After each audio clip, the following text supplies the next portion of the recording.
Shall we start? Yes. Jai. Nama Om Vishnuvadaya Krishna Pristaya Bhutaramani Pracharine Nivishesha Shunyavadi Paschatya Deshatarine Vanchakalpatarubhyascha Kripa Sindhubhya Evacha Patitanam Pavanebhyo Vaishnavebhyo Namo Namaha. Jai Shri Krishna Chaitanya Prabhu Nityananda Shri Advaita Gadadhar Shivasari Gaura Bhaktivedanta Hare Krishna Krishna Krishna Hare Hare Hare Rama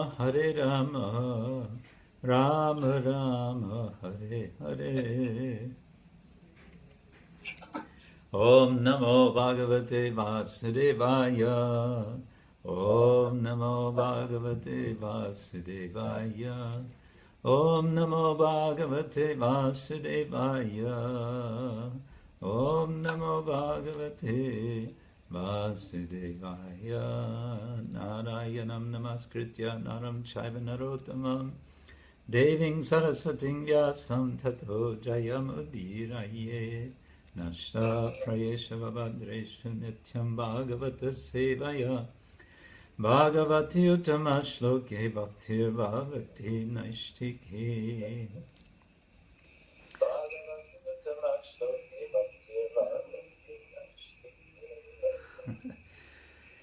Okay, so we are today going to attempt an overview of the Srimad Bhagavatam Canto 1. Ok, entonces hoy vamos a hacer una revisión del Srimad Bhagavatam, Canto 1. As I'm sure you know, Bhagavatam has 12 cantos.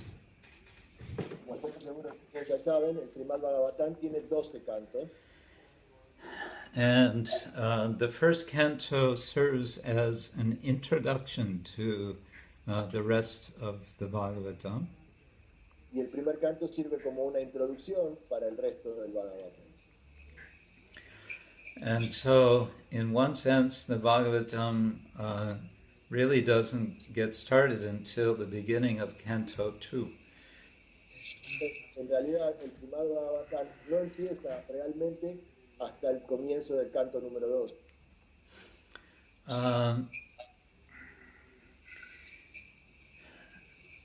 The Bhagavatam is a very special book. El Bhagavatam es un libro muy especial. And it is sometimes called the Amala Purana, the spotless Purana. Y muchas veces está llamado como el Amala Purana, el Purana sin mancha. It stands out, way out in front among all the Puranas in many ways. Se mantiene separado de los otros Puranas en muchos sentidos. It is the Bhagavata Purana, the Srimad Bhagavatam, which has commanded the attention of so much commentary. Es el Bhagavad Purana, el Srimad Bhagavatam, y hay muchos comentarios que atienden que tenemos que darle mucha importancia. And at the same time, the Bhagavatam itself is a kind of commentary on the Vedic literature. Y en sí, el Srimad Bhagavatam en sí mismo es como un comentario acerca de la literatura védica.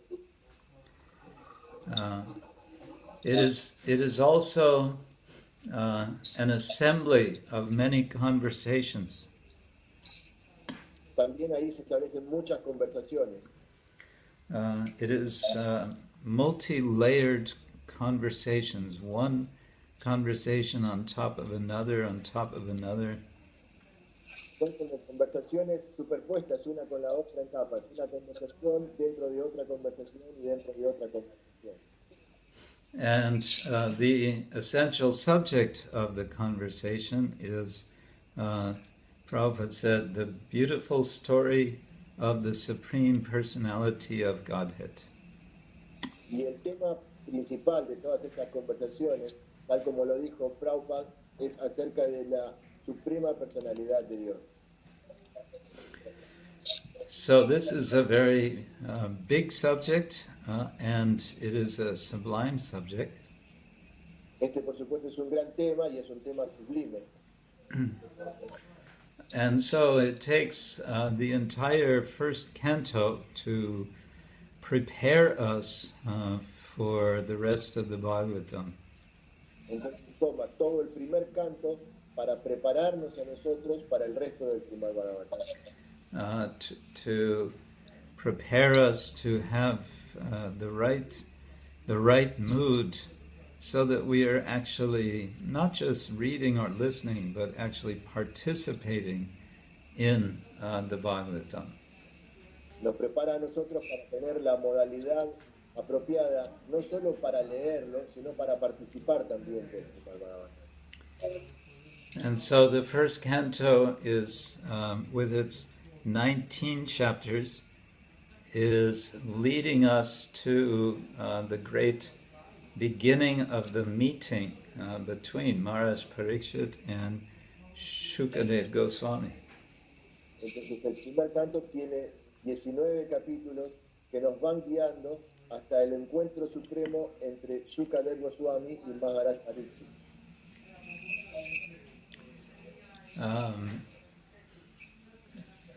So it's like a grand symphony. Es como una gran sinfonía. And there's many different players in the symphony, but they're all playing the same tune. Hay muchos intérpretes dentro de una sinfonía, pero están todos tocando siempre la misma melodía. But they each have different parts to play in this great symphony. Pero cada uno tiene una parte particular que tocar de esta gran sinfonía. And this first canto is the overture. It's bringing and it's introducing all the major themes of the symphony of the Bhagavatam. Y el primer canto es como la obertura. Está mostrando cuáles son todos los temas principales que luego se van a desarrollar.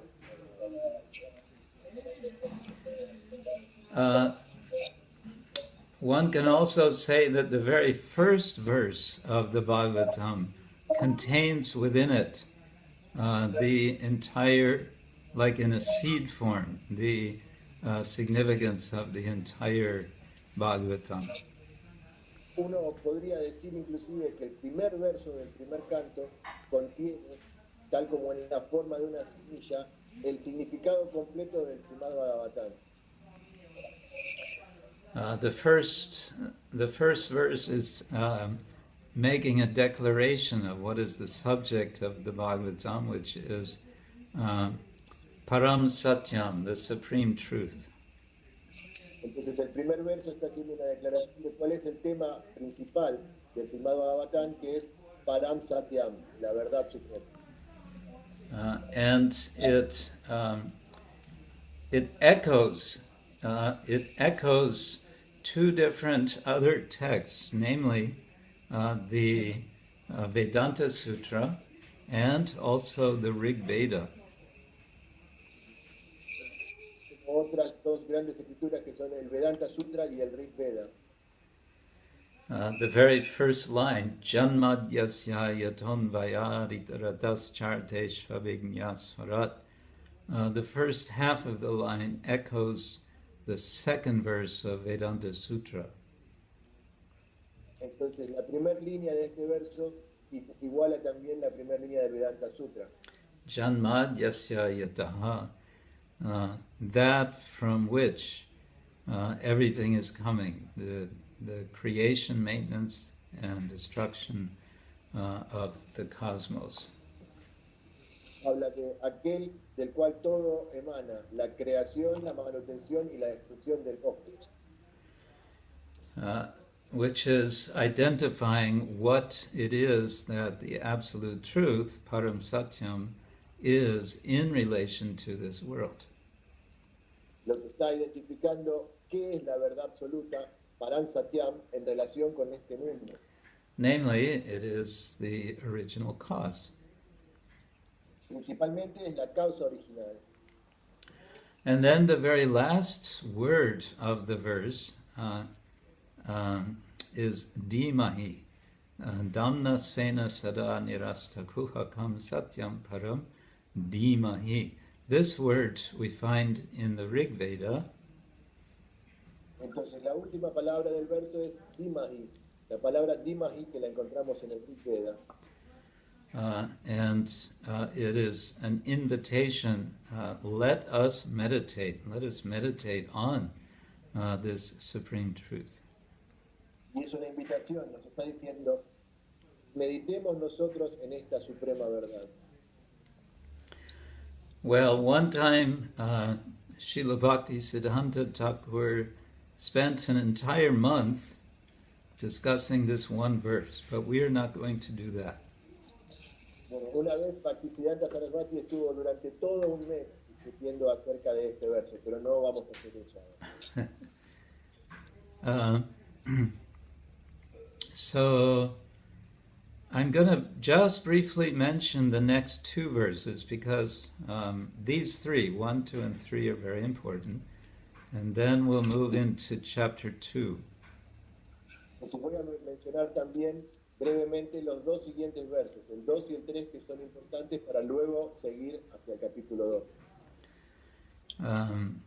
So the second verse, Dharma Projita Gaitavotra, is, how to say it, sort of delimiting what is the subject. The first verse says what's the Bhagavatam about, and the second verse is telling us what it's not going to be about. Entonces, el segundo verso está delimitando un poco los temas que van a ser aquí discutidos. El primer tema nos dice cuál es el panorama o el tema general del Srimad Bhagavatam, qué es lo que se va a tratar aquí, y el segundo, cuáles son los temas que no se van a discutir.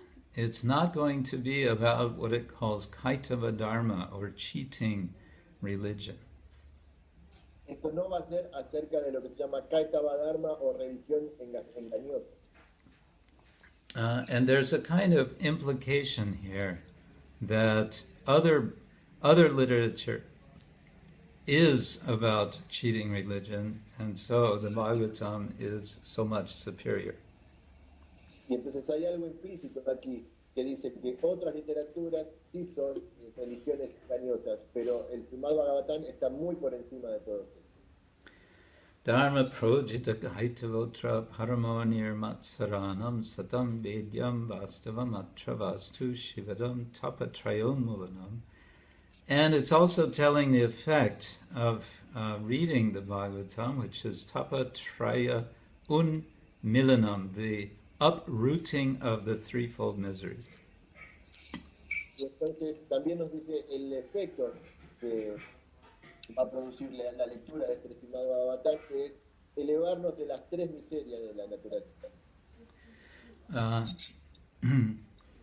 Then verse number 3 is a kind of invitation for relishing the Bhagavatam. Entonces el verso número 3 es como una especie de invitación para liberar el Srimad Bhagavatam.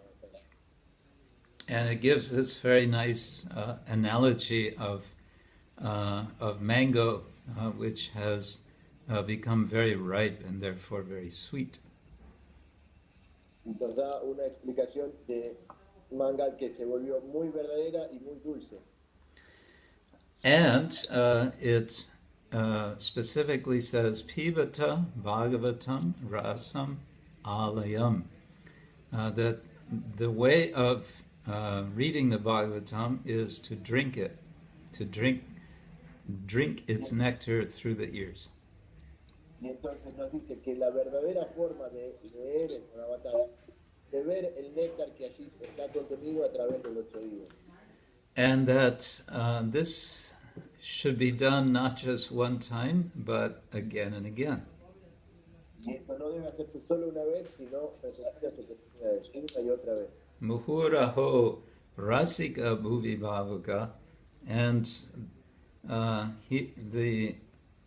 the verse is addressed to rasikas, to connoisseurs, persons who can relish rasa. Y entonces el verso está direccionado a los rasitas, aquellas personas que pueden liberar o sentir rasa. Now this brings up an important theme in the Bhagavatam, and that is qualification or adhikara. Entonces esto nos lleva a un tema muy importante dentro del Srimad Bhagavatam, que es la cualificación, adhikara. In this verse, it's implying that to be qualified we need to be rasika, relisher of rasa. En este verso está implícito entonces que para estar cualificados tenemos que ser rasikas o practicantes o surgientes del rasa. And then just in verse 2, there's another qualification given, namely nirmatsara. Nirmatsara means free from envy. Y en el segundo verso especifica una segunda cualificación que es nirmatsara o libre de envidia. So, in both cases, we may read this and think, well, okay, I guess I'm not qualified to read the Bhagavatam then. Let me just close the book now. Y en ambos casos podríamos pensar, bueno, ok, entonces no estoy cualificado para leer. Cierro el libro, ya. But of course, that's not the idea. The idea is that by reading the Bhagavatam, we gradually gain these qualifications. Pero por supuesto que no es esa la idea, sino la idea es que a través de la lectura del Srimad Bhagavatam podemos llegar a alcanzar esas cualificaciones. And how we become qualified is, of course, by practicing bhakti to the Lord. Por supuesto, la forma de volvernos cualificados es practicar bhakti para el Señor. And that is described. What is bhakti? What is the practice and what is the result of bhakti is outlined in chapter 2 of the first canto. Y eso está descrito, o sea, cómo se practica el bhakti para el Señor está descrito ya en el capítulo número 2. And of all the verses of chapter 2, perhaps the most important to remember is verse number 6. Entonces, entre los versos del capítulo número 2, quizás el más notable es el verso número 6. Which gives a kind of definition of pure devotion in relation to Dharma. Lo que nos da una definición de la devoción pura en relación con el Dharma. Guru Maharaj, I think we have some little problems with the Periscope broadcasting. You're not. It's okay. It's okay? Yeah. We can continue, sorry. All right.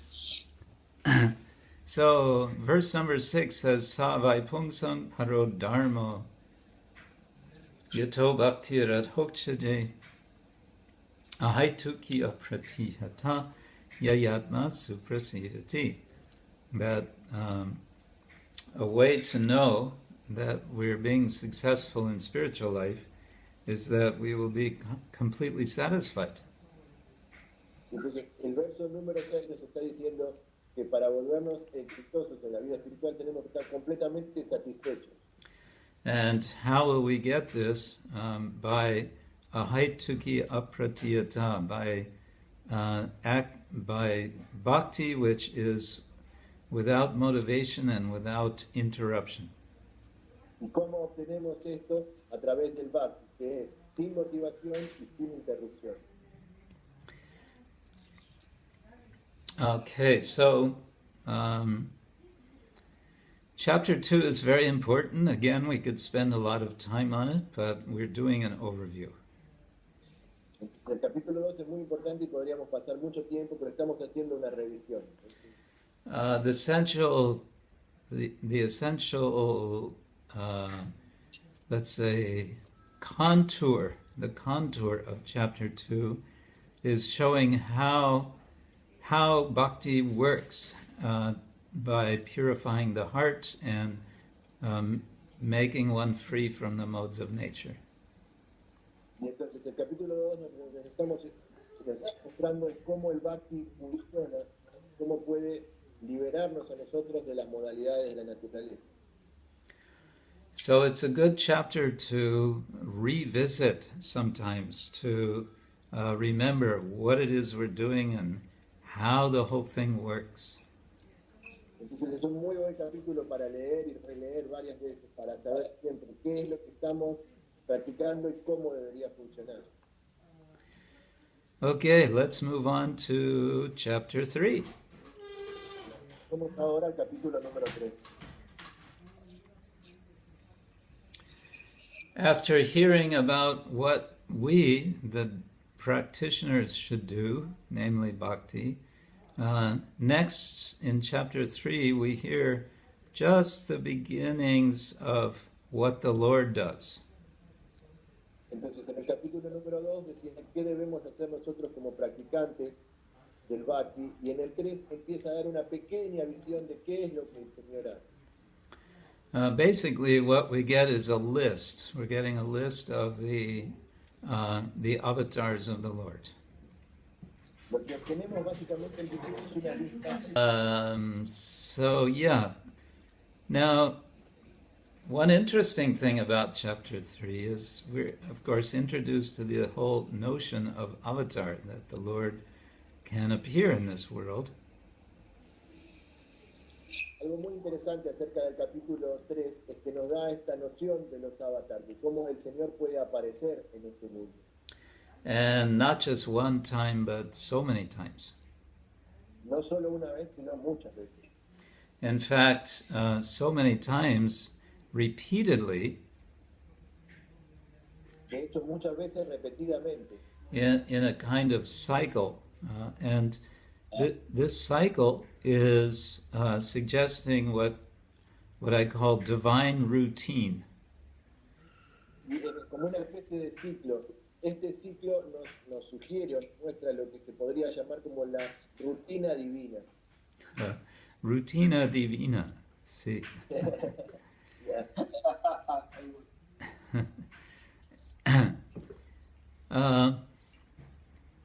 Now, another way of thinking about the avatars is in relation to history. Otra forma de pensar en relación con los avatars es a través de la historia. If you read a typical history book, let's say a survey of Argentinian history, it will probably focus on the various political actions and conflicts and wars and so on. Por ejemplo, si uno leyera un libro acerca de la historia argentina, seguramente va a estar basado en los diferentes conflictos políticos y acciones y guerras que ocurrieron. And it will highlight the lives of certain key figures, especially kings and princes. Y va a resaltar la vida de ciertos personajes importantes, tales como reyes o príncipes. So what the Bhagavatam does, in one sense, is turn history upside down. Entonces lo que hace el Srimad Bhagavatam en un sentido es poner la historia al revés, de cabeza.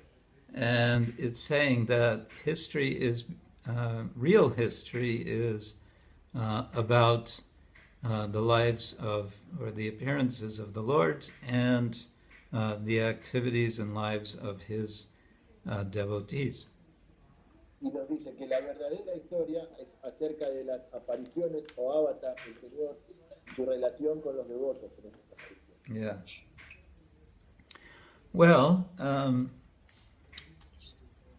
in this list of avatars, which is really just mentioning very briefly each one, and usually something about their origin or their parents. Within this, we have one particular verse which is very important. Entonces, dentro de esta lista de avatars que encontramos aquí, que menciona algunos con un breve background acerca de quiénes fueron sus padres y dónde, hay una muy destacada. And this is verse number 28, which comes at the end of the list, basically. Y este es el verso número 28 que dice cómo finaliza la lista.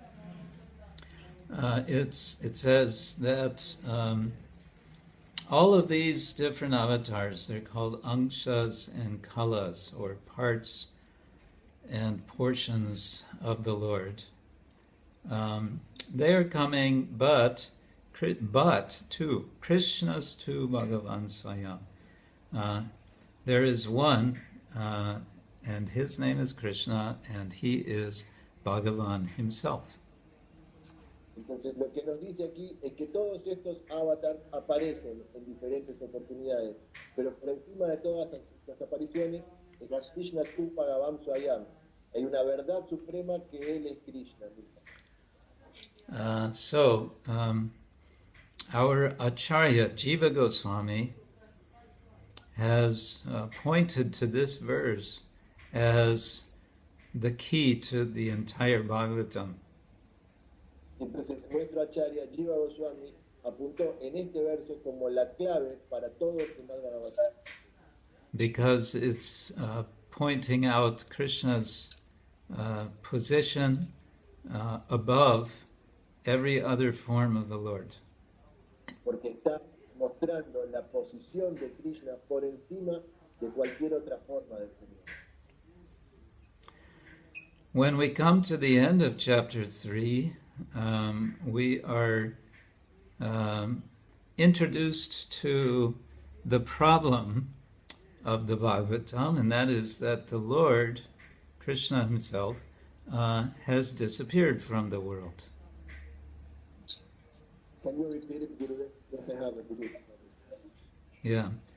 When we come to the end of this chapter, chapter 3, Yeah. then we are introduced to, you could call it the cosmic problem. Entonces, cuando llegamos al final del capítulo número 3, podemos ver lo que se podría llamar el problema cósmico. And the problem is that Krishna has disappeared. Y el problema es que Krishna ha desaparecido. So it says, Krishna swadhamo pagate dharma jnana adivisaha kalo nashta dishamesha puranarka adunodita. That when Krishna disappeared, he took with him spiritual knowledge. He took with him dharma. Everything good and valuable went with him. Entonces, lo que aquí dice es que cuando Krishna desapareció de este universo, se llevó consigo la religiosidad y el dharma y todo lo que se consideraba valioso, se fue con él en el momento en que él desapareció. And so what to do? Here we are. It's now the age of Kali, and nashta drishta. Our vision is destroyed. We can't see. We don't have spiritual vision. ¿Qué podemos hacer? Porque aquí estamos al principio de Kali Yuga y todo lo bueno se ha ido y nuestra visión espiritual ha sido destrozada por la falta de estas cualidades. So it says, Esha Puranarka, that this Purana, the Bhagavatam, which is like the sun, has appeared in this age to give us light. Entonces lo que dice que este Purana, el Bhagavatam Purana, que es como un sol, ha aparecido para iluminar esta vida. Yeah. Okay.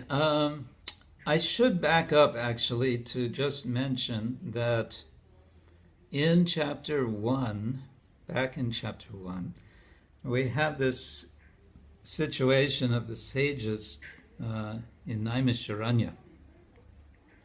Vamos a volver un poquito hacia atrás al capítulo número 1 para mencionar esta situación que se da con los sabios en la floresta de Naimisharanya.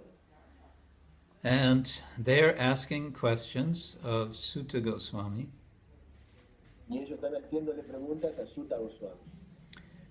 And these questions, 6 questions altogether, are being answered in chapters, especially chapters 2 and 3. Y estas 6 preguntas que ellos le han hecho fueron respondidas especialmente durante los capítulos 2 y 3. But you can also say the entire Bhagavatam is answering these questions. Pero también podría decir que todo el Bhagavatam completo es la respuesta a estas preguntas. Okay, now we move on to chapters 4, 5, 6, and 7. We sort of take them together in a sense. Entonces ahora vamos a movernos hacia los capítulos 4, 5, 6 y 7 y vamos a hablar de ellas en general, todos juntos. And here we are introduced to 2 important figures, namely Vyasa and Narada. Y aquí se nos presentan 2 figuras muy importantes que son Vyasa y Narada. One way to characterize these 2 is to say Vyasa is representing Dharma and Narada is representing Bhakti. Una forma de darle característica a estos 2 personajes es decir que Vyasa representa el Dharma y Narada representa el Bhakti. And as I mentioned in chapter 2, this verse about how devotion leads to full satisfaction, it's talking in that verse also about Dharma, Paradharma, the best Dharma. Y aquí en el capítulo 2 se menciona cómo la devoción nos lleva a la satisfacción completa. Está mencionado como el Param Dharma. And so this is one of the major themes throughout the Bhagavatam is what is the relationship between Dharma and Bhakti? Y este es uno de los temas principales que se desarrolla a lo largo del Bhagavatam, o sea, cuál es la relación entre Dharma y Bhakti. So it's very significant that Vyasa and Narada meet, and that Narada is acting as the guru for Vyasa. Y entonces es muy significativo el encuentro entre Narada y Vyasa y cómo Narada está actuando como un guru de Vyasa. And it's significant that Vyasa is feeling dissatisfaction before he meets Narada. Y es significativo como Vyasa está sintiendo esta insatisfacción antes de encontrarse con Narada. So in contrast to this definition of Dharma, chapter 2, verse 6, Yayatma suprasidati, one is fully satisfied. Vyasa was not satisfied. Entonces, en contraposición con este verso que dice que uno, por practicar el Bhakti, debería estar completamente satisfecho, Vyasa de hecho no estaba completamente. And why he's not satisfied? Well, he's written the Mahabharata, and the Mahabharata is very much about Dharma. Entonces, ¿por qué no estaba satisfecho? Porque él había leído el Mahabharata, y el Mahabharata es básicamente acerca del Dharma. Actually, the big question in the Mahabharata is, what is Dharma? De hecho, la gran pregunta dentro del Mahabharata es, ¿qué es el Dharma? And except for the Bhagavad Gita giving a quite clear answer, practically the whole Mahabharata doesn't give a clear answer. What is Dharma? Y en contraposición con el Bhagavad Gita, que nos da una respuesta acerca de qué es el Dharma, de todo el Mahabharata no se da una respuesta concreta acerca de cuál es el Dharma. So we can understand why Vyasa is not happy. Entonces podemos entender por qué Vyasa no estaba feliz. And he suspects, he understands why, namely that he hasn't glorified the Supreme Lord. Y él entiende por qué está ocurriendo, porque no se está glorificando aquí al Señor. And this is confirmed by Narada, who then advises him to to write exclusively in glorification of the Lord. Y entonces luego esto es confirmado por Narada, quien le aconseja que escriba solo acerca de la glorificación del Señor. So Vyasa is a very good student. He's a very good disciple. Entonces Vyasa es un muy buen estudiante y discípulo. We could say he's an ideal disciple. Podríamos decir que es el discípulo ideal. Because after getting this instruction, Vyasa goes off by himself and he meditates, and in his meditation he gets a wonderful vision in which everything becomes clear to him. Porque luego de recibir esta indicación, él se pone a meditar y en su meditación obtiene una visión muy clara acerca de él. That is described in chapter 7, I think it's verse number 4. Yeah. Está escrito en el capítulo número 7, verso 4. But I want to now say something about Narada. Narada is interesting because he tells his story of how he became a Hare Krishna.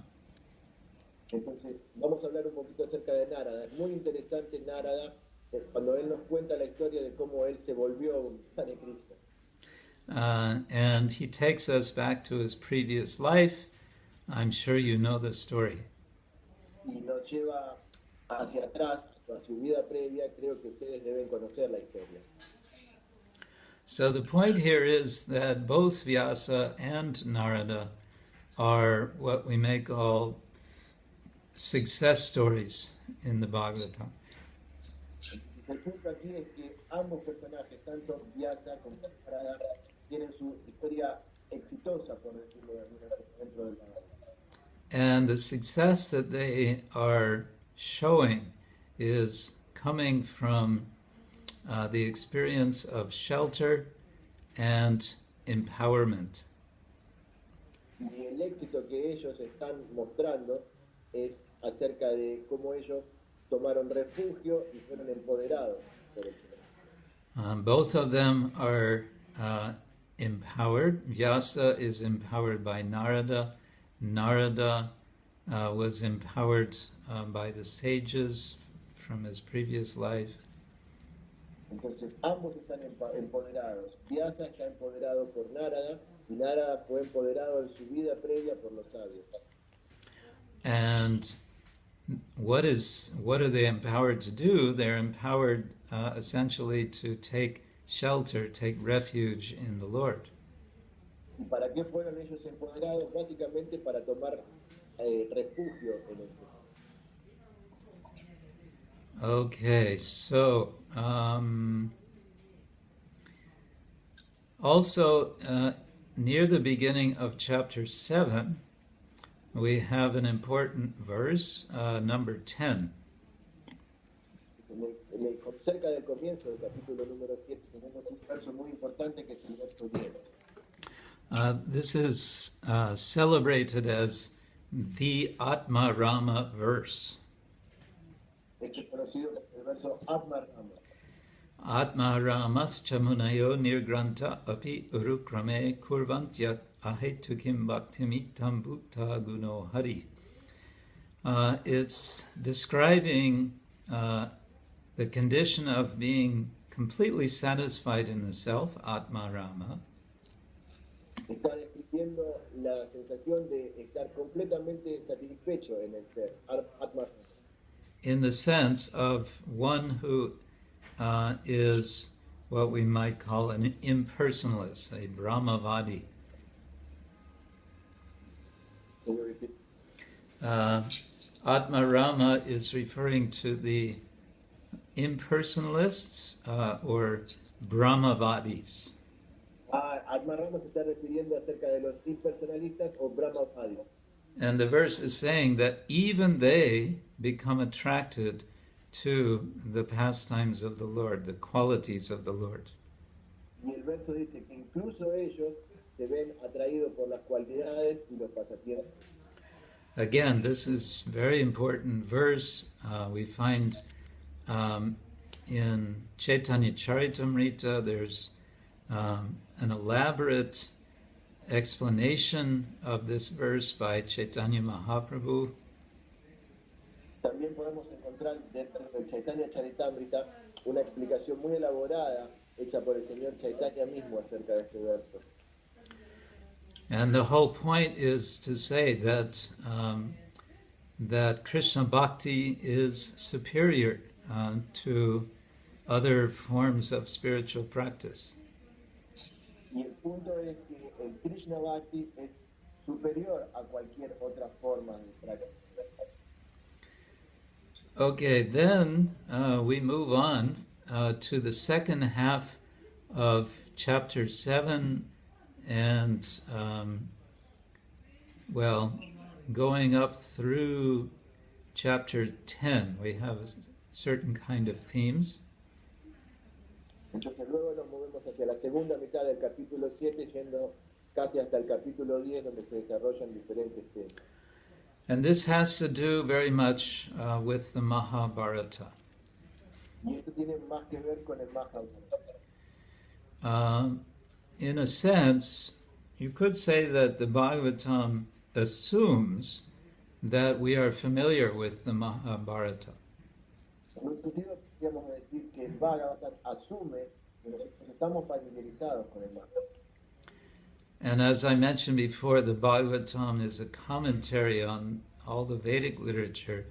Specifically in Canto 1, it is giving commentary on the Mahabharata. Entonces, como mencioné antes, el Srimad Bhagavatam da un comentario acerca de toda la literatura védica y específicamente en el Canto 1 da un comentario acerca del Mahabharata. And I would say the essential point the Bhagavatam is making, the essential comment it's making, is that all of the great heroes in the Mahabharata are actually devotees of the Lord. Y el gran comentario que hace el Srimad Bhagavatam es decir, que todos los héroes que fueron involucrados dentro del Mahabharata fueron todos devotos del Señor. In the Mahabharata, this is not always obvious. En el Mahabharata esto no es tan obvio. Because again, Vyasa was focused not so much on this point. He was focused on the concept of dharma and so on. Porque de hecho Vyasa no estaba basado en este punto, sino que él estaba basado en el concepto del dharma. Por eso.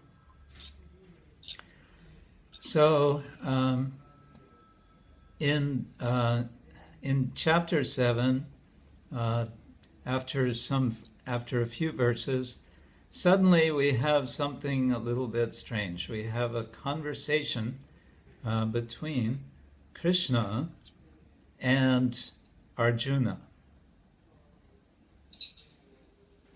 Entonces, el capítulo 7, de pronto tenemos una conversación que parece un poco extraña. Es una conversación entre Krishna y Arjuna. And the conversation is taking place after Ashvatthama has murdered the 5 children of Draupadi in their sleep. Y la conversación se da luego de que Ashvatthama hubiera asesinado a los 5 hijos de Draupadi mientras dormía. So something very horrible and very criminal has taken place.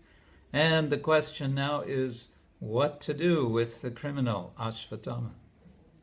Entonces algo horrible, un crimen horrible había ocurrido y la pregunta ahora era ¿qué hacer con el criminal Ashvatthama? Arjuna finds himself between 2 opposing instructions. Arjuna se encuentra a sí mismo entre 2 instrucciones opuestas.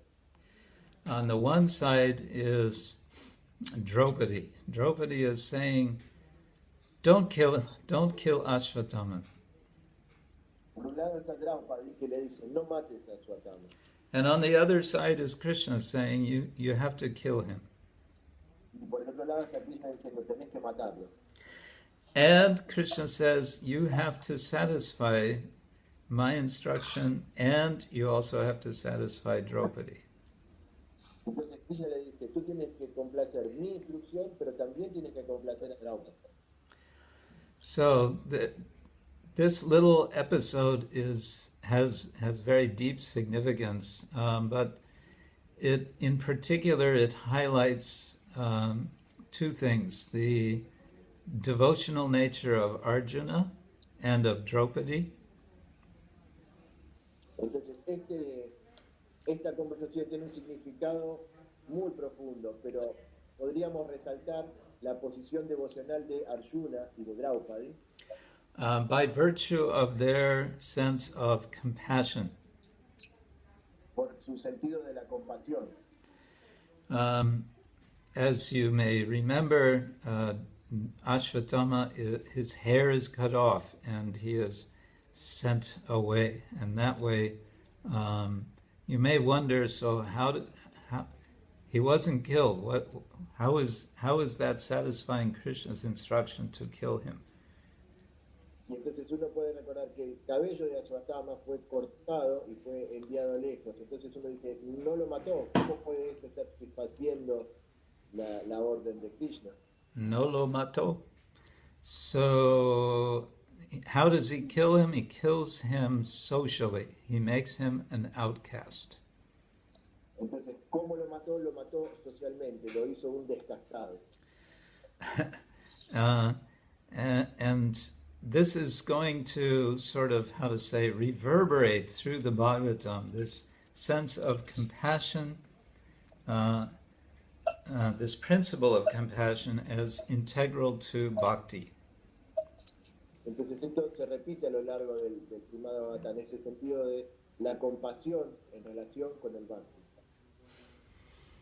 Now, the 5 sons of Draupadi have been murdered.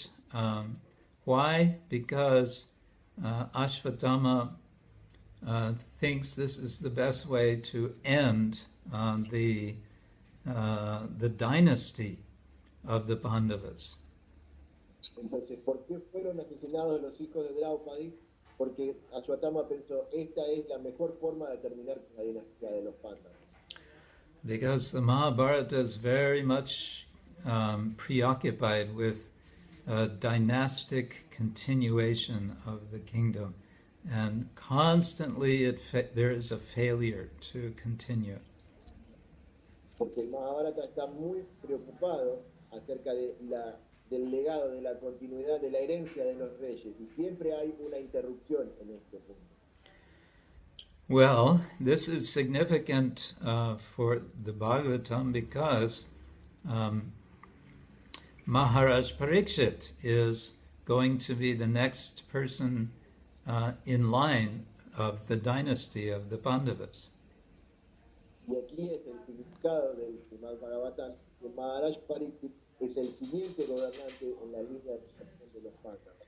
I'm getting a little ahead of this story, but this will be described. Ashvatthama tries to also murder Parikshit before he is born. In effect, he tries to make an abortion. Vamos a adelantarnos un poquito en la historia para contar que Ashvatthama, de hecho, quiso matar a Parikshit antes de que tuviera nacimiento, quiso provocar a su madre un aborto. And of course, he will fail. Why? Because Krishna protects his devotee. Y por supuesto falló. ¿Y por qué fue esto? Porque Krishna protege a su devoto. And on that theme of protection, then we have in chapter 8, Queen Kunti's prayers to Krishna. Luego, todo este tema de la protección podemos encontrarlo en el capítulo número 8, en las plegarias de la reina Kunti hacia Krishna. In which she is expressing her gratitude to Krishna for having protected the Pandavas throughout all the years of their difficulties. Y ella en este capítulo está agradeciéndole a Krishna como él protegió a los Pandavas después de todos sus años de dificultades.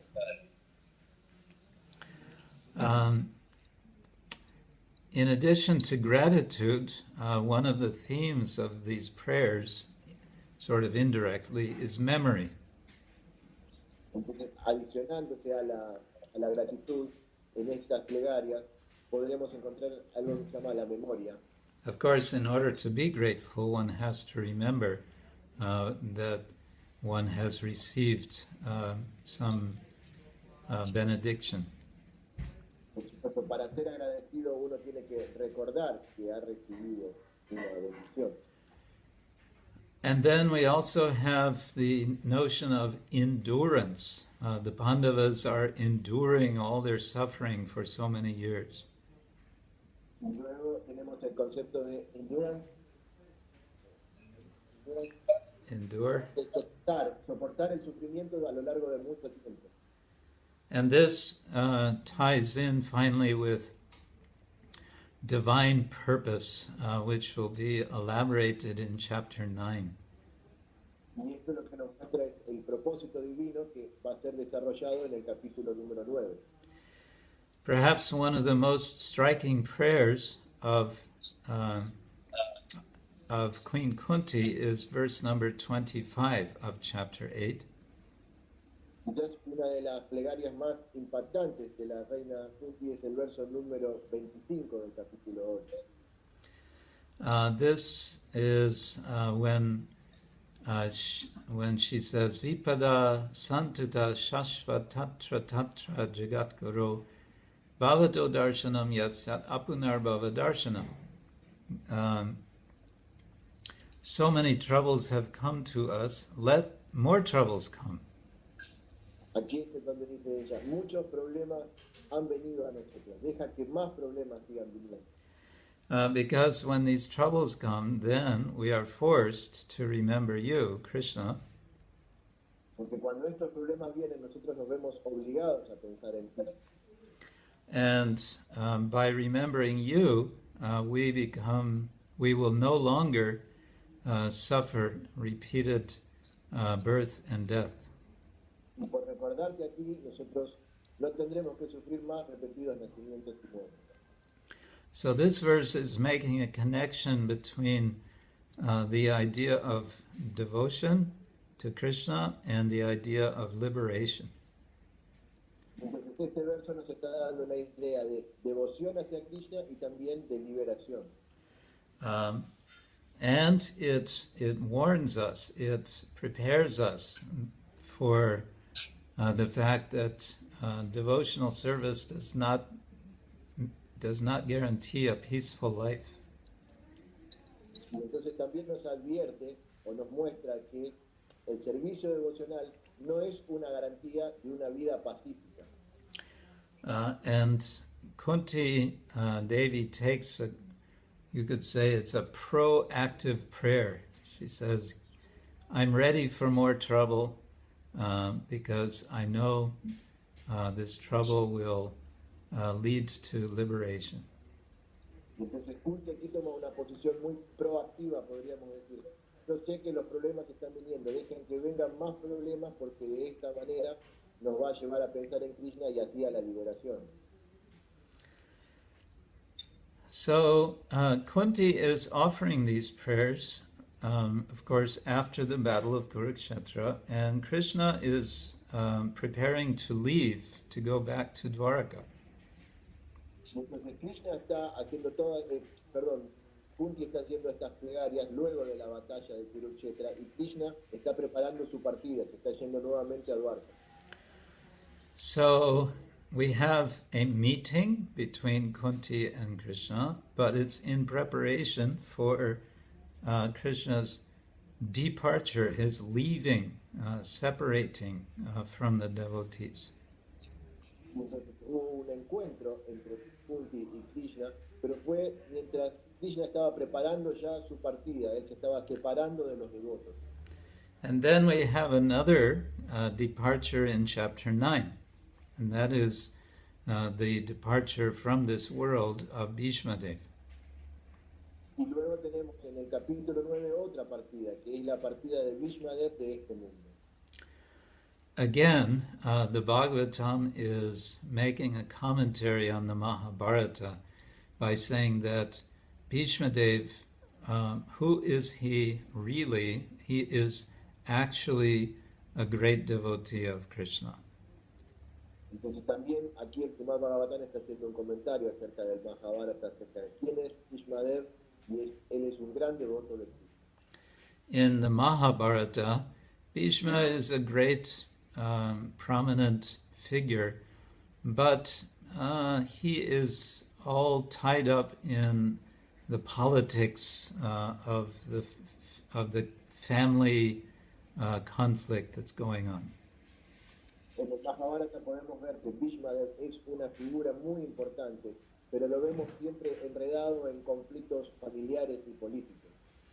But here in chapter 9, as Bhishma is lying on the bed of arrows, surrounded by the sages and with Yudhishthir present, and with Krishna present, he is showing his true identity. Pero aquí podemos ver cuando Bhishma está yaciendo sobre una cama de flechas, con todos los sabios alrededor, con Yudhishthir presente y con Krishna mismo presente, entonces él aquí está mostrando su verdadera naturaleza. And because Yudhishthir has come to Bhishma Dev for instruction, the essential instruction that Bhishma gives him is about the identity of Krishna as, in fact, the Lord.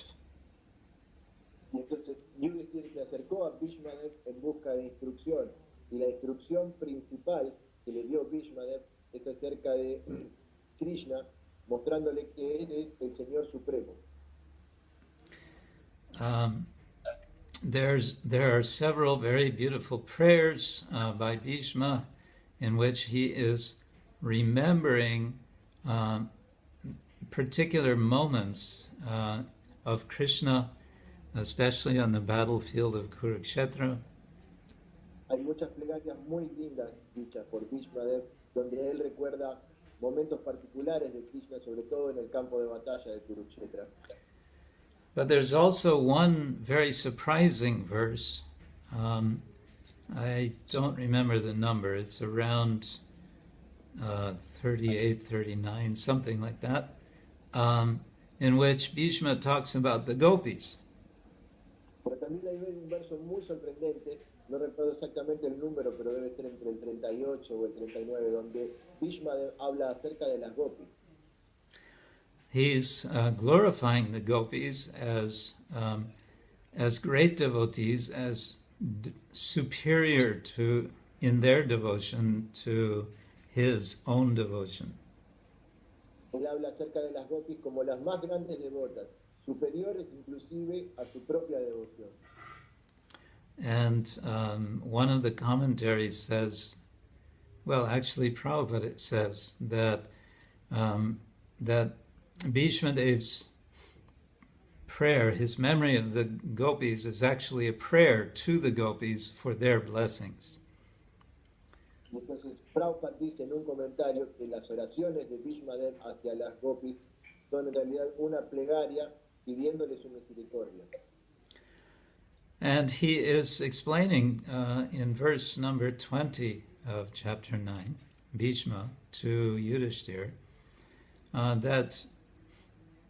that personality that you, out of ignorance, were thinking to be your maternal cousin, actually he is the Supreme Personality of Godhead.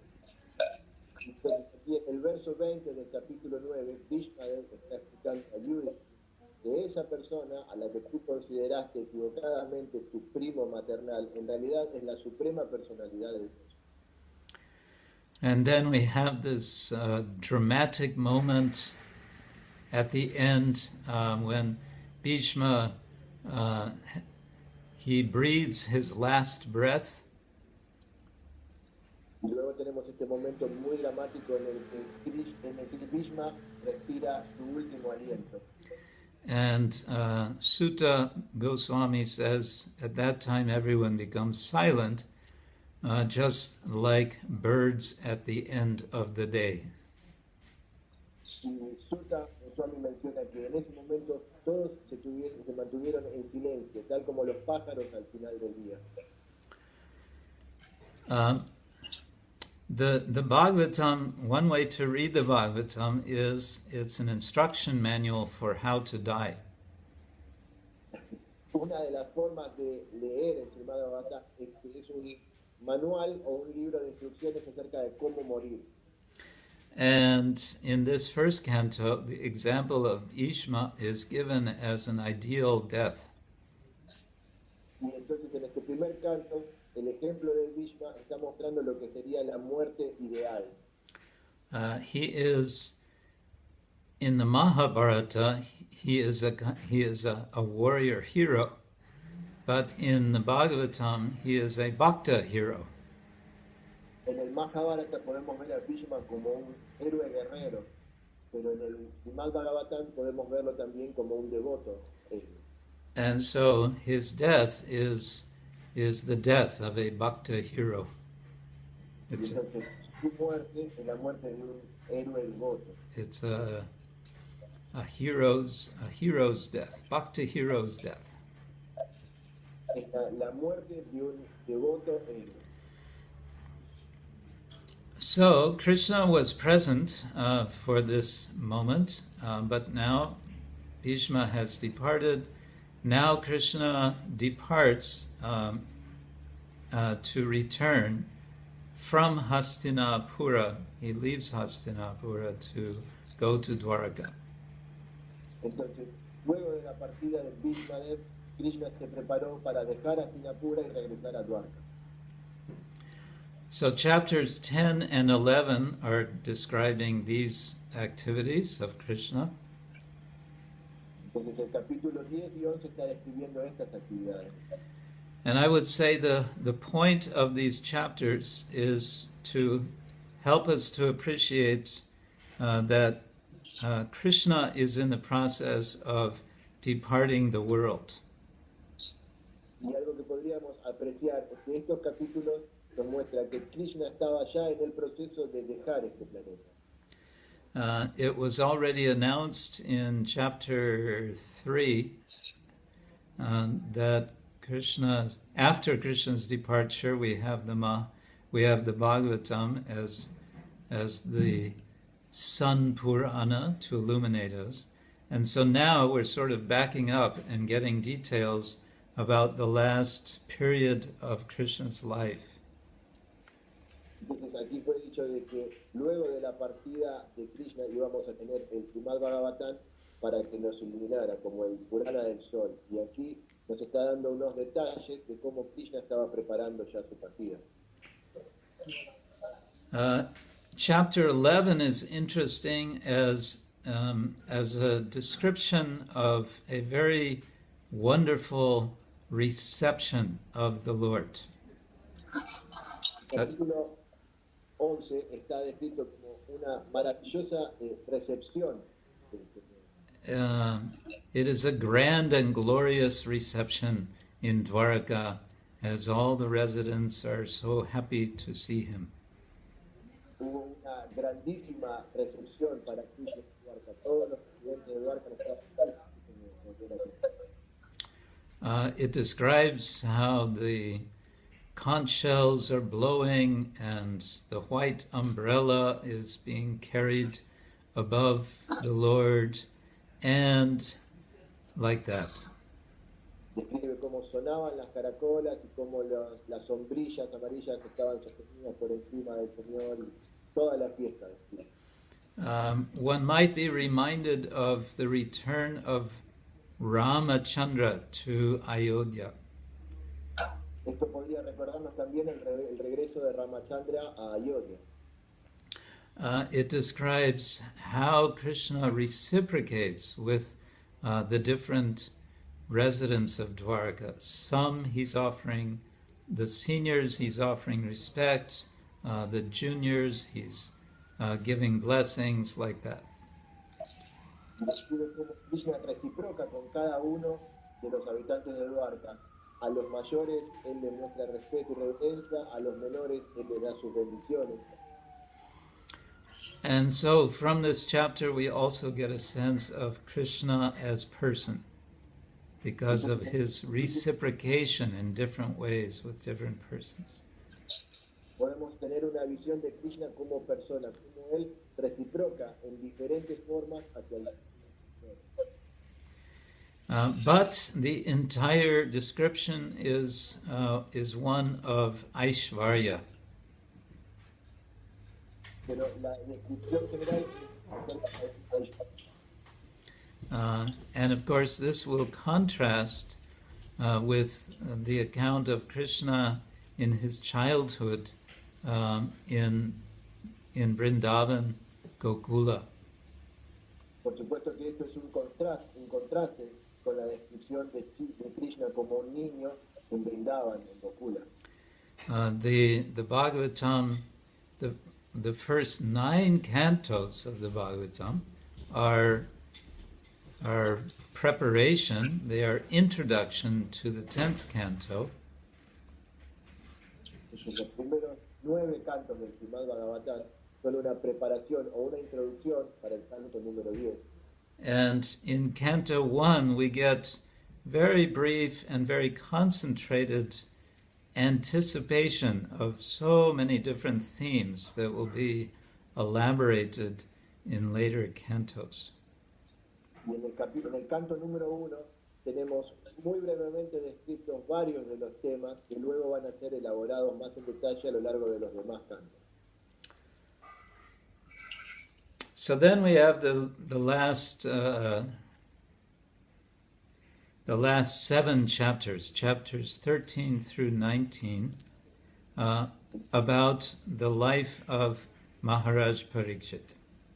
Entonces luego tenemos los últimos 7 capítulos, del 13 al 19, donde se describe la vida de Maharaj Parikshit.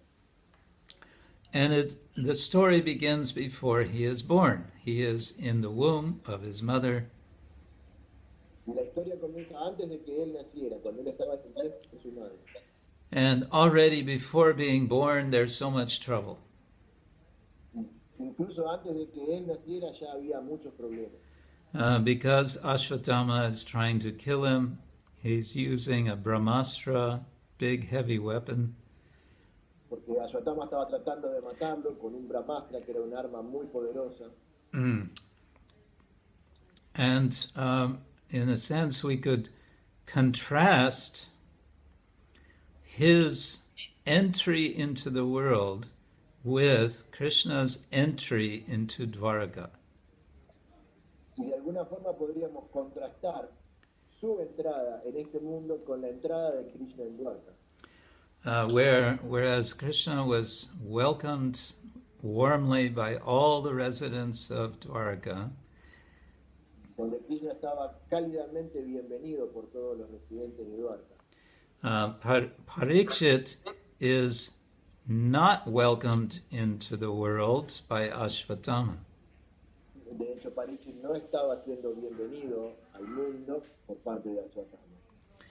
But of course, Krishna saves him, and so we have another story of entrance. In this case, Krishna entering into the womb of Parikshit's mother, Uttara. Pero también aquí, por supuesto, Krishna lo protegió. Y tenemos otra historia de entrada, de cómo Krishna entra en el vientre de la madre de Maharaj Parikshit, Uttara.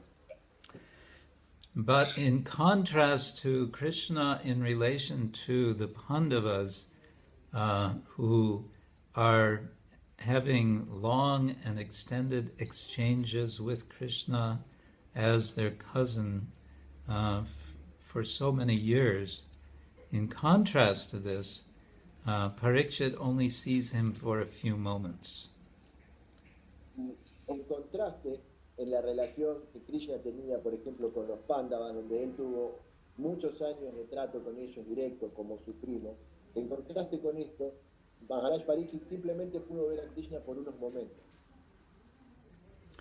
And we might remember how in the Bhagavad Gita, Arjuna laments when he sees Krishna's universal form. También podemos recordar como en el Bhagavad Gita Arjuna se lamenta cuando ve la forma universal de Krishna.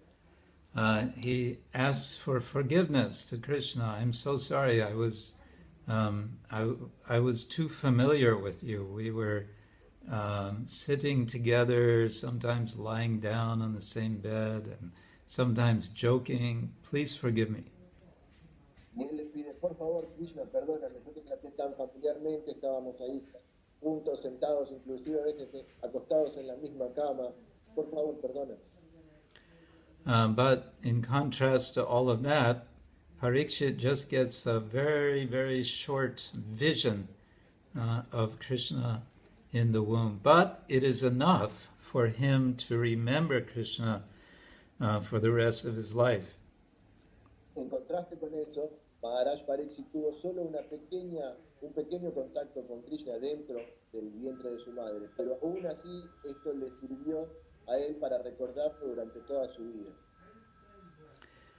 So then we have, let's see, in chapter 13, we have the story of Vidura returning after the war and meeting his brother or half-brother Dhritarashtra.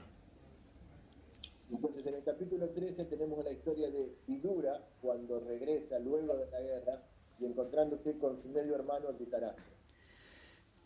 In a sense, we get an echo here of the meeting between Vyasa and Narada. Aquí tenemos como un eco de lo que fue el encuentro entre Narada y Vyasa. Vidura acts as the guru and Dhritarashtra acts as the disciple. Vidura actúa como el guru y Dhritarashtra actúa como el discípulo. But in this case, Dhritarashtra has been the cause of the entire trouble of the Mahabharata war due to his not just physical but spiritual blindness. Y aquí podemos ver que Dhritarashtra fue el causante de todos los problemas que se sucedieron en el. And now Vidura wants to, in effect, open his eyes.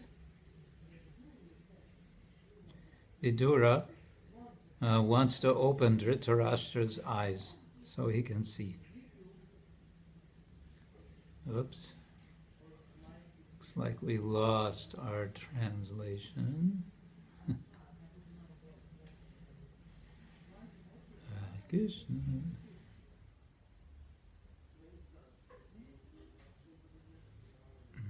Mm-hmm.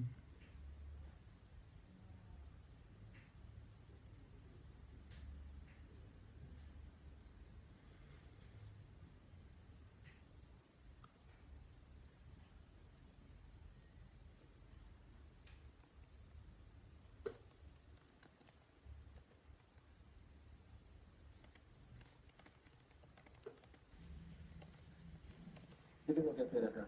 Hare Krishna. Can you hear me?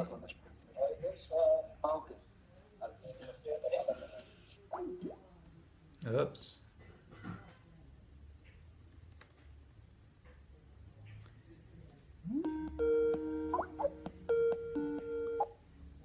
Haribo. Hare Krishna. Are we back? Yes, we are back. Okay, good.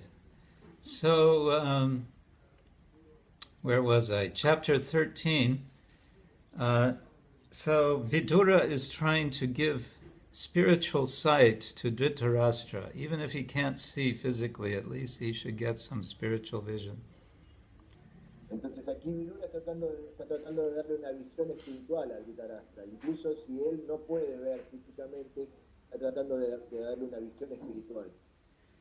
And so somebody's asking me, am I Hare Krishna? I don't know if there was some way of excluding people. Anyway, so he finally convinces, Vidura convinces Dhritarashtra to leave home. Entonces finalmente Vidura convence a Dhritarashtra de dejar el lugar. Again, this theme of departure. We have Bhishma Dev departing Then we have Krishna departing from Hastinapur. Now we have Dhritarashtra also departing. Entonces, nuevamente la partida. Tenemos a Bhishmadev partiendo del mundo, Krishna dejando Hastinapura, ahora también Dhritarashtra está dejando la partida. There's one verse in this chapter which is especially worth noting, and this is verse number 10. Yudhishthira is speaking to Vidura. Aquí en el verso número 10 podemos ver a Yudhishthira hablándole a Vidura, una palabra muy significativa. Bhavat Vida Bhagavatas Tirtha Bhutas Hayam Prabhu Tirtani. He says, you have been traveling to so many holy places, tirthas, but you yourself are an embodied holy place. And the reason is because you are carrying the Lord in your heart. Y entonces aquí Vidura dice a Yudhishthira, Yudhishthira dice a Vidura, tú has viajado por muchos lugares sagrados, pero tú eres en sí misma la personificación de un lugar sagrado porque llevas al Señor dentro de tu corazón. So we have a case of a glorification of a devotee who has been successful. Again, from the Mahabharata perspective, Vidura's devotion is not so clear, but here he is Vidura is definitely an example of the perfect devotee. Entonces aquí tenemos nuevamente la glorificación de un devoto. De acuerdo a la visión del Mahabharata, la devoción de Vidura no estaba muy clara, pero aquí se muestra claramente como él es un gran devoto. And then in chapter 14, we have, in a very touching way, we have the account of Krishna's disappearance. Y luego en el capítulo 14 tenemos de una forma muy conmovedora la descripción de la partida de We don't hear about it directly, and yet we know about it because we know what's going to happen, and that will be described in more detail in Canto 11. Sabemos lo que va a ocurrir y eso va a ser descrito más en detalle en el canto número 11. But we hear about it now through Arjuna, who is being questioned after his return from Dwaraka. Pero lo oímos algo de eso aquí a través de Arjuna, a quien se le fue preguntado luego de su regreso a Dwarka. And then we have chapter 15, which is a kind of summary of descriptions in the Mahabharata of how the Pandavas leave home and they go to the Himalayas, and one after another they give up their bodies. Luego tenemos en el capítulo número 15 una descripción, un resumen acerca de cómo los Pándavas fueron dejando el hogar y viajando a los Himalayas y uno a uno dejando su cuerpo. And you could say also that the Pandavas are departing, but they're also arriving. They're arriving back home, back to Godhead. También que aquí podríamos decir que los Pándavas están partiendo de algún modo, pero también están llegando de vuelta al hogar, de vuelta a Dios. I'm getting now these repeated messages on Periscope. Somebody is asking me, what are you doing, and so on. Should I respond to this? No, I think we have, for the next time, Yeah. If you follow the person, you can choose if that person can make you questions or not. But this is a first try, so maybe for the next time, this will be resolved. Okay. So then we have chapters 16 and 17, in which we have this encounter between Parikshit and the personality of Kali. Y entonces luego tenemos el capítulo 16 y el 17, donde se da el encuentro entre Parikshit y la personificación de Kali. Now he says that I'm on his block list. Okay. Ah, Probably for the best.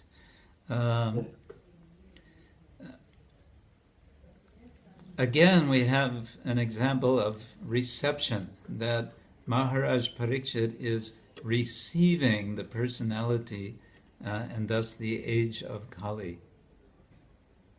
Aquí tenemos nuevamente el concepto de la recepción, como Maharaj Parikshit recibe a la personificación de la era de Kali. Now, one interesting feature of this account is that it takes the form of an allegory. Aquí, can you repeat, Gurudev? Sorry.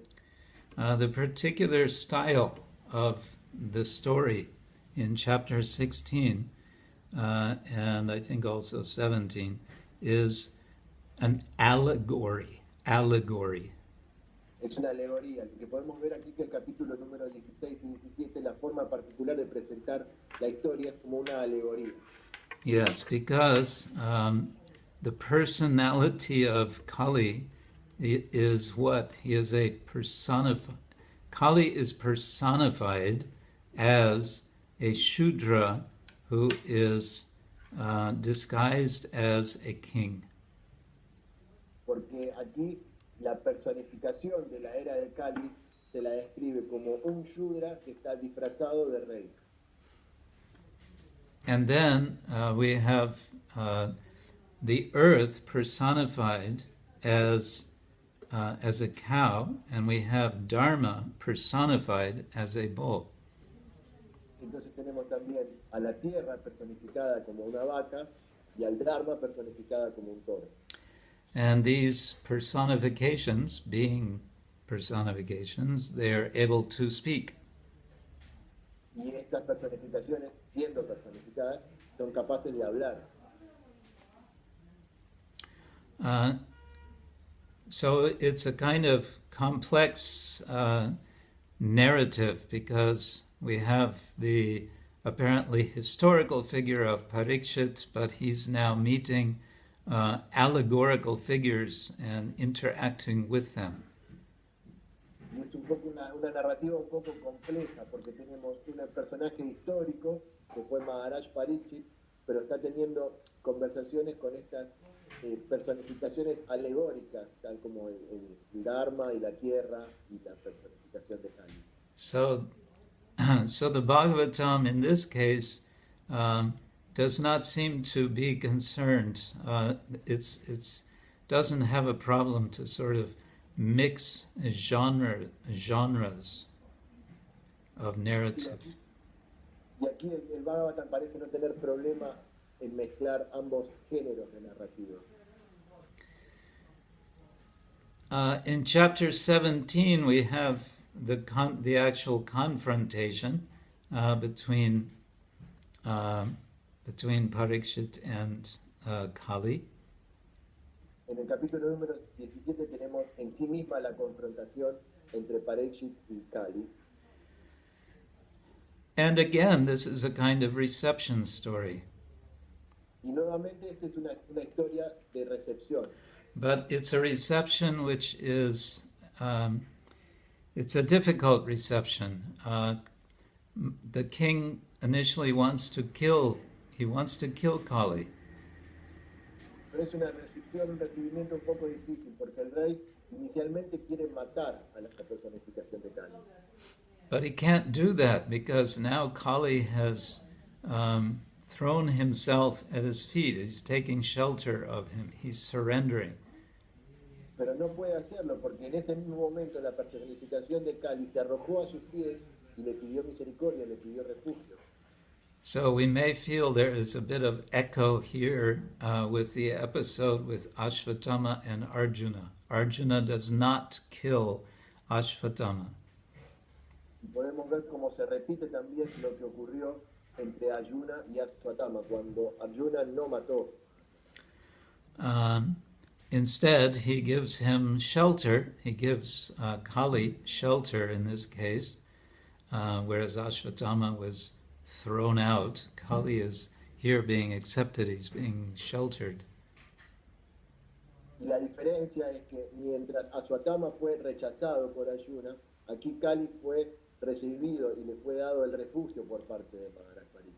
And one way to understand this story or to read it is a kind of explanation of how evil enters the world. Y una forma de explicar o de entender esta historia es acerca de cómo el mal entró. It is through a kind of trick which involves the observance of Dharma on the part of the king. Y esto es como una especie de truco que incluye la observación del Dharma de parte del rey. Maharaj Pariksit is a very conscientious king, and so he's following Dharma, but the result of his following Dharma is that Kali enters. Maharaj Pariksit es un gran rey y es un gran observador del Dharma, pero el resultado de su observador del Dharma es que permite que Kali entre en este mundo.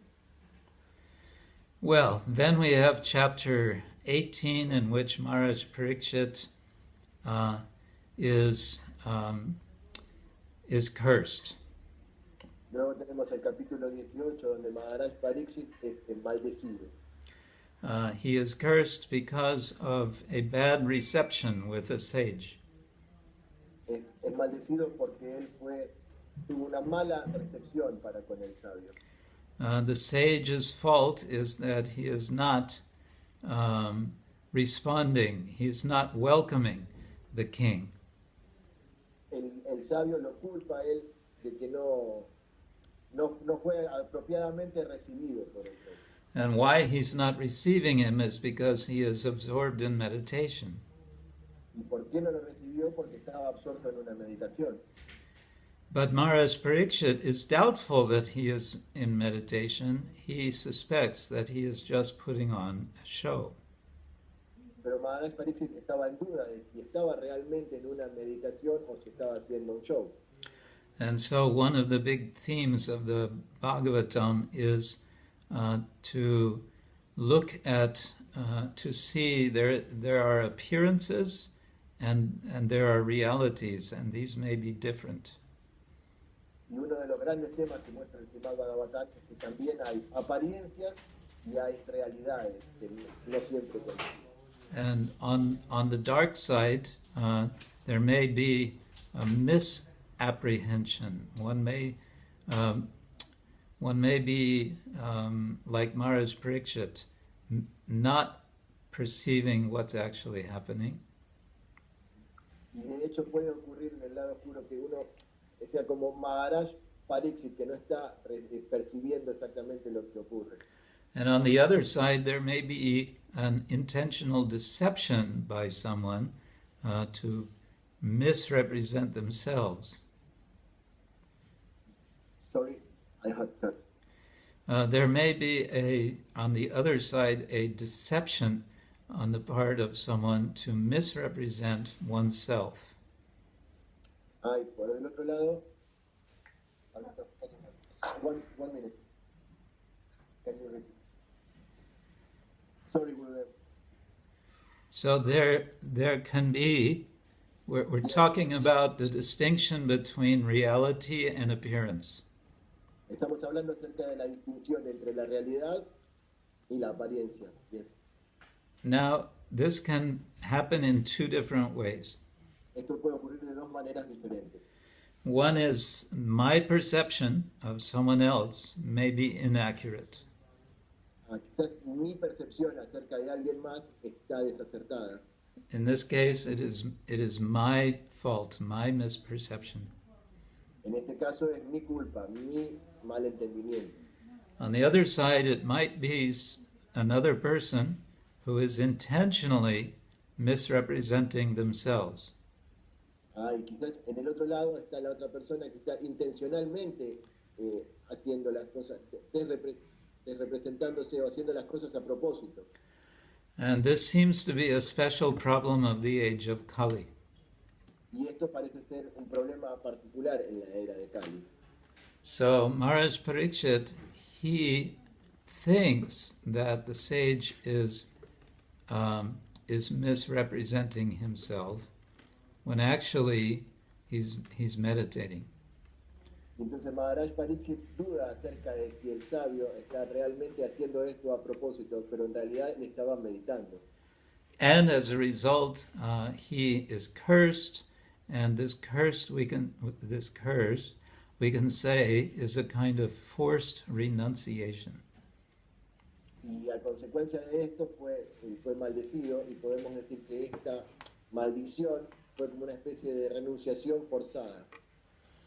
And this forced renunciation is, of course, going to ultimately be a blessing. Y esta renunciación forzada es en última instancia una bendición. Because through this renunciation he is going to obtain bhakti. Porque a través de esta renunciación lo que él va a obtener es bhakti. Then finally, chapter 19, we have the appearance of sage Shukadev Goswami. Luego, finalmente, en el capítulo 19 tenemos la aparición del sabio Shukadev Goswami. And this is what the whole first canto is preparing us for, is for this meeting. Y esto es para lo que todo el primer canto del Srimad Bhagavatam nos estaba preparando, para este encuentro. In certain ways, Maharaj Parikshit and Shukadev Goswami are complete opposites. En algún sentido, Maharaj Pariksit y Shukadev Goswami son completamente opuestos. Parikshit is a king and Shuka is a sage. Pariksit es un rey y Shuka es un sabio. Parikshit is a worldly person. Shukadev is total renunciant. He's even naked. Pariksit es una persona del mundo y Shukadev Goswami es un renunciante, anda prácticamente desnudo. So we say in English, opposites attract. Y en inglés se dice, los opuestos se atraen. And so here we have these two opposites attracted to each other for the purpose of Krishna Katha.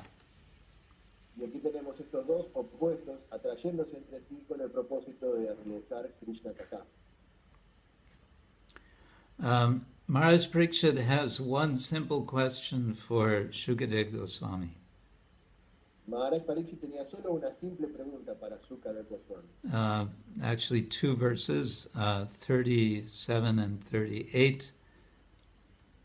De hecho, dos versos, el número 37 y el número 38. Essentially, what should a human being do in the face of death? Esencialmente hablan de qué el ser humano debe hacer en frente de la muerte. And in this way, the first canto ends, and we are now prepared to begin to hear Shukadev's answer with the beginning of Canto 2. Y entonces, de esta forma termina el canto número 1 y nos prepara a nosotros para escuchar las respuestas de Shukadev Goswami que empiezan en el canto número 2. So we have now done a whirlwind overview of Canto 1. Entonces ahora hemos hecho una revisión oral acerca del canto número 1. And I think it's time for me to stop and see if anyone has any question.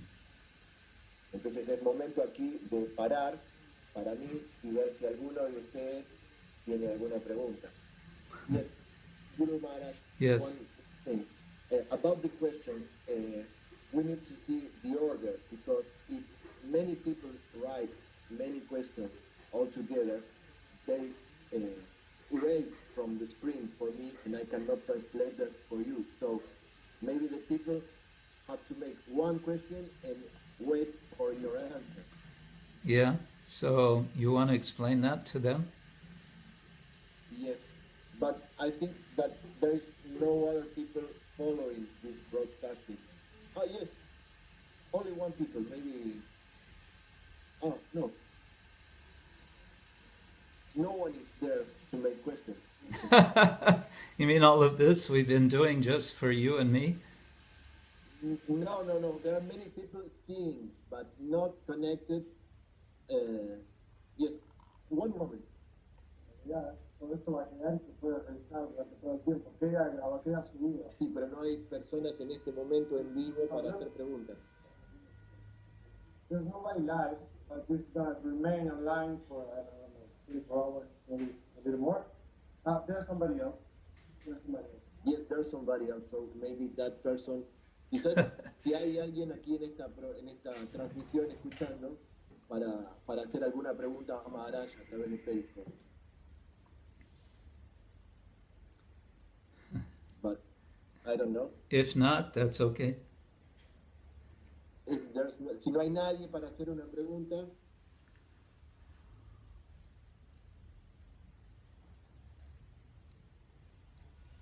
But I think that we lost also Lakshmipati Prabhu. I don't know where is he.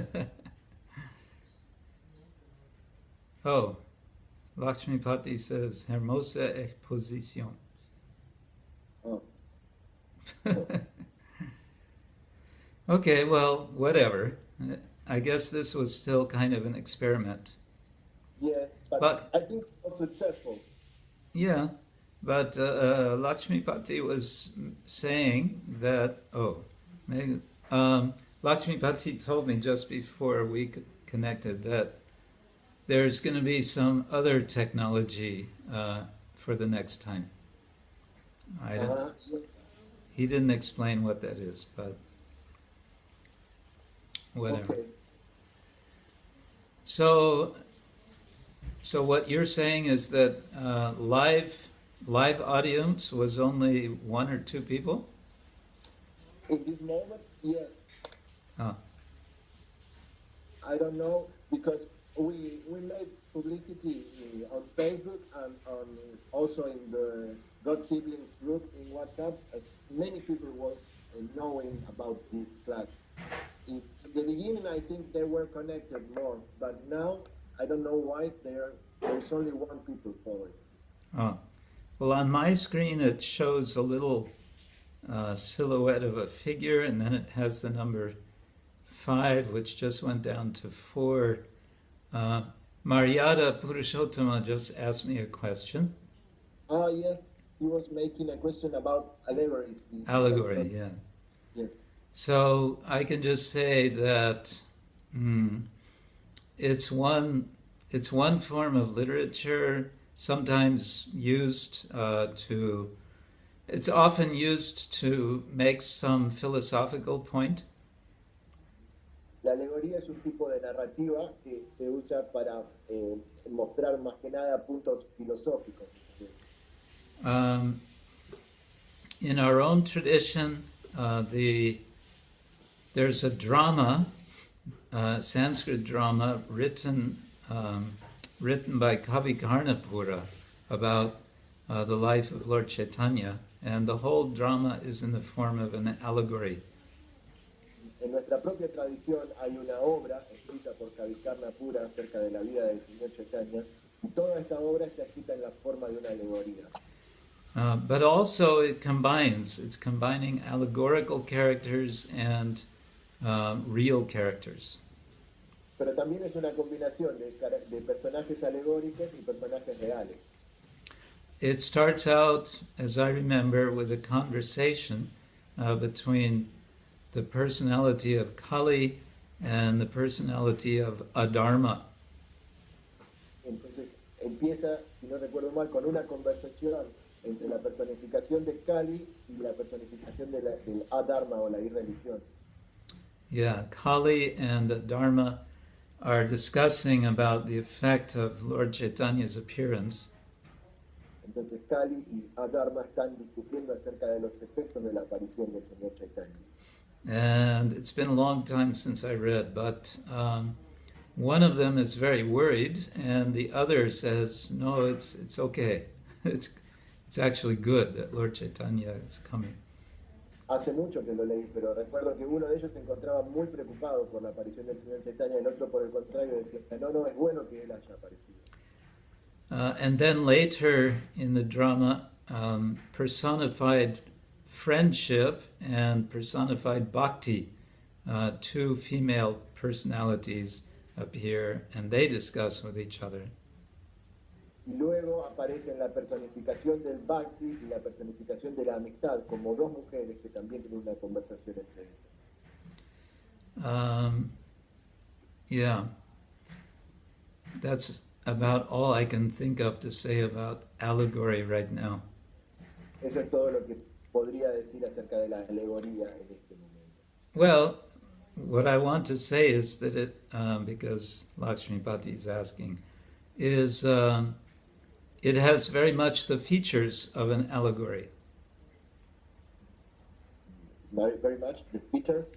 The feature, it has the characteristics of an allegory. Esa es la característica de la alegoría. It's not to say that it's only an allegory, but it's to say that as part of the pastimes of the Lord, it's been presented in this very special form. No podemos decir que es completamente una alegoría, pero sí podemos decir que es parte de los pasatiempos del Señor de ser presentado en esta forma alegórica. There's one portion of in Canto 4 which is explicitly an allegory. Hay una parte en el Canto 4 que es explícitamente una alegoría. And that is in the instruction by Narada to King Prachina Barhishat, the story of King Puranjana. Y esta en las instrucciones de Narada en la historia del rey Puranjana. And he basically says, now I'm going to tell you an allegory. Y básicamente dice, ahora voy a contarte una alegoría. And then he explains, he elaborates how each of the particular characters in the allegory are symbolic, they're representing particular qualities or whatever. Y aquí él explica cómo cada uno de los personajes en esta alegoría que él va a narrar está mostrando diferentes cualidades y etc.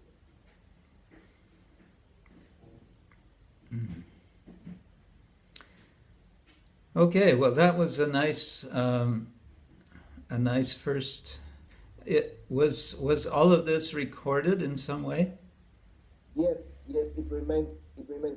They can see it again and again. Okay, that's good. Yes. All right, so then we've made a start. Yes, the first step. First step. There's always a first step. So thank you so much for your translation. Thank you so much for your instructions, Gurudev. So we'll proceed, and after some time we can do Canto 2. Yes, please. All right then. Okay. My dandavats to you, Guru Maharaj. Srila Prabhupada ki jai. Guru Maharaj ki jai. Ananta Goti Vaishnavrinda ki jai. Gaur Premanande Haribol. Gaur Premanande Hare Krishna.